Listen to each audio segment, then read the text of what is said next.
When it comes to crude oil, the thing to remember is that it's a complex mixture containing many different hydrocarbons. Their physical properties can vary widely depending on where they're found and how they were formed. I've come to Cedra in Brittany, a specialist research centre, to find out how different oils behave in water.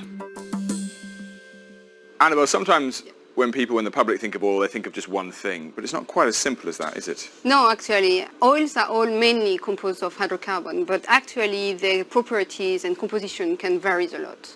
And here you have like some sample of 3 different types of oils.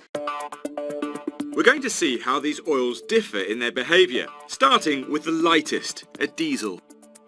You can see it's like a bit like water. It's got a low viscosity, low density. If I pour it in the seawater, it will spread really quickly. Okay, and we can see that, can we? And we can see that. The surface spread could be quite impressive, but the volume itself may be quite small. Just to give you an example, 1 liter of diesel can cover up to a football pitch surface. So it's quite incredible. It's so quite very, big. very thin sheen. Yes. As diesel is highly volatile, it will evaporate quickly into the atmosphere and won't persist long in the marine environment, meaning a cleanup is rarely necessary. Next up, a medium crude oil, much more viscous than the diesel, and immediately you can see how it behaves differently. What's happening is you can see that it's spreading a bit, but not as much as the diesel oil earlier. Around 20 to 40% of the crude is made of light products as well. So this 20 to 40% will naturally evaporate as well, reducing the volume of the crude, but leaving some heavy compound in the marine environment.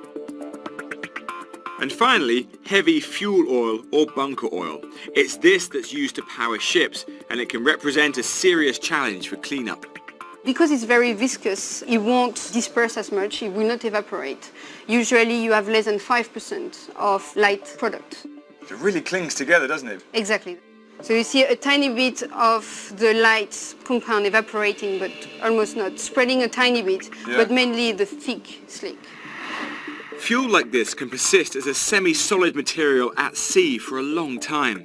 It's clearly a completely different proposition to the crude and the diesel, and it's crucial for responders to understand these differences in order to apply the right cleanup techniques.